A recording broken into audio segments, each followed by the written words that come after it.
Okay. Yeah. Now, beyond the pageant, what's your plan for, I guess, advocating for financial literacy and education beyond the pageant world? Beyond the pageant world, yeah. But, so once the pageant world is over, So right now, actually on the financial literacy committee here on Temple's campus, we bring different financial speakers. So we've brought people who oversee FAFSA to people who are doing insurance for the state, to housing, like all of those things. We've brought speakers, we've done workshops, stuff like that for our students. And so that's something I'm doing on campus that is outside of pageantry, because I've been doing that before I was Miss Philadelphia.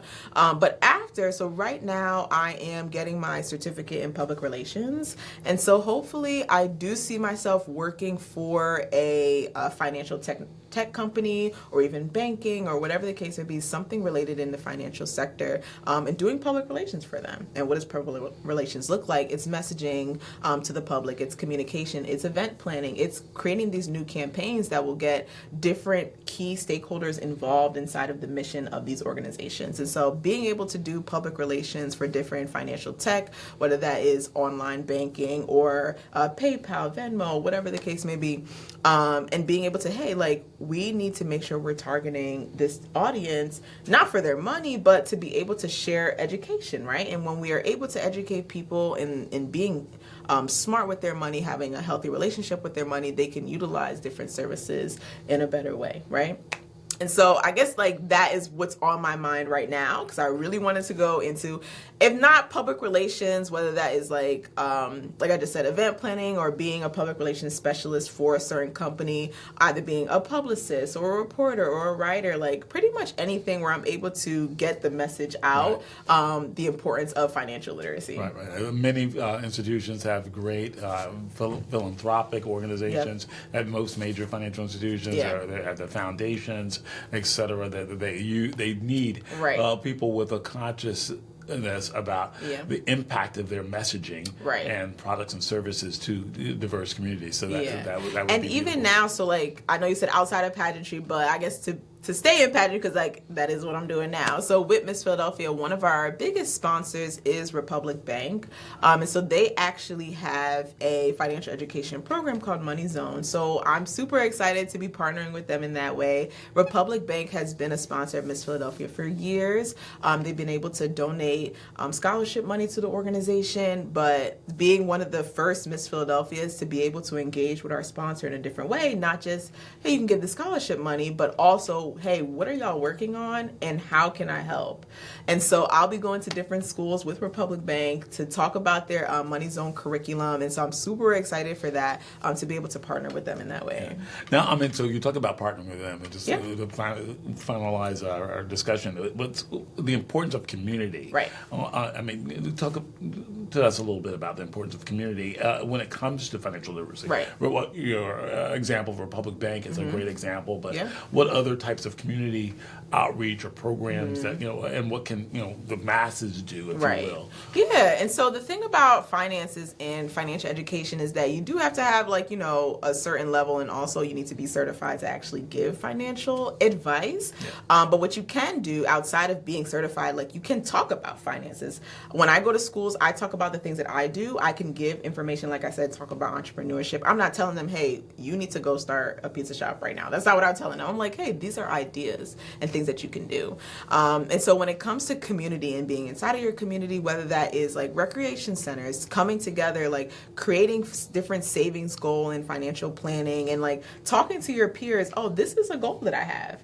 And you're able to be held accountable by your community. And I think that's another thing, right? When we talk about community, it's not always just, oh, I'm going to go and I'm going to teach about this. I'm going to hear, like, what are you doing? Like, what do you want to do with your money? Or let's sit down and figure out, well, you say you don't know where your finance is going. You don't know what you're spending your money on. Well, print out your bank statements and let's look, right? And those are things that you can do with each other, and not your, like, it doesn't even have to be like a whole community thing. It could be like in your household. It could be with your neighbors. It could be like you're sitting out on the porch and you're like, girl, I don't know where all my money's going. Like, okay, well, like pull up your banking account and we're going to look and we're going to see them, right? That comes back to being comfortable with having those financial conversations, right?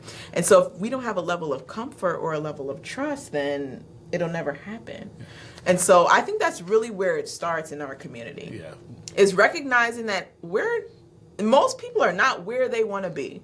And that's okay. Like, you're not living life by yourself. Yeah. Like, a lot of people have a similar story that you do. And so being able to sit and have those conversations like, hey, can you hold me accountable? Hey, when you see me in the morning, ask me if I made breakfast and tell me to go back inside and make breakfast because I'm about to go to Wawa and get some breakfast. So, like, being able to do that for the people next to you will change a lot. Or you're like, hey, girl, like, I'm going to save $500 this month. You want to do it with me? Okay, every time we get paid, we're going to do this. We're going to do this. And so creating community in that way and accountability and knowing that you're not alone in your journey, in your financial journey. It may look different from someone else's. Again, whether that is like, I want to save $500, I want to buy a house. At the end of the day, you're still making steps, right? You're still going to have to save. You're still going to have to know where you're putting your money. You're still going to have to know that information. So the steps look the same. The capacities and the levels might look a little bit different, but you can still hold people accountable regardless of what their goal is. And so that is a big part of community. I love talking to my family about finances. I helped both of my sisters one turned 18 a couple months ago, get her first credit card because I know how important it is to build credit. As someone like, actually, it just hit 800 credit score, so I'm super excited about that.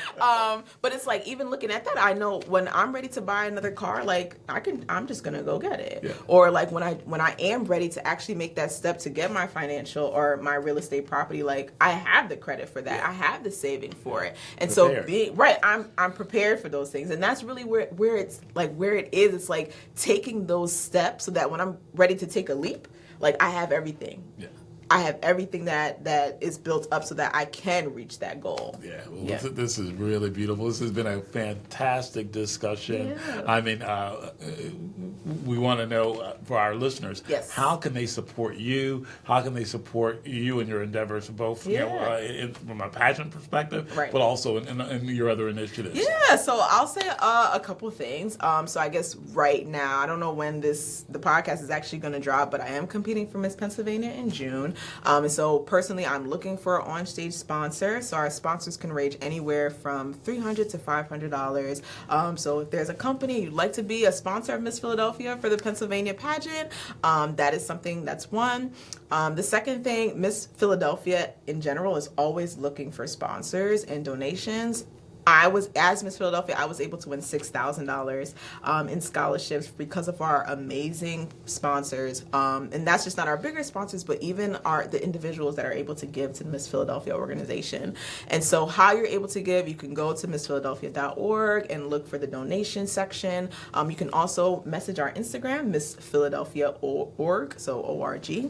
And hey, I want to give to Miss Philadelphia. How can I do that? And you'll get the information that way. The next thing, like I said, I love talking about financial literacy. I would love to go into different classrooms again, go into different communities, be invited to different events, even to just have conversations, whether it's not like, oh, I'm on a stage and I'm talking, but it's like, hey, Miss Philadelphia, can you come to this event and like talk to our students or whatever the case may be. Like, I'm always open to coming out and talking at different places. So that's a third thing. And I would say the last thing, like I said, professional development is a big thing inside of the Miss America system. So I'm happy to be a part of the system and be able to get different opportunities to speak on so many different platforms. So like I said, I'm looking to go into public relations or journalism or broadcasting. So any connections there for me would be amazing. Well, that is really beautiful. Well, we see your light. We are just so thrilled to be a part of just the story and a little small piece by having you on our Black Millennial Investors Money Mindfulness podcast. Thank you so much. We thank our listeners today. I mean, we got some great tips today. I think the number one is speak up. Talk to your neighbors. Talk to your friends, your family. Don't be scared. Don't be ashamed.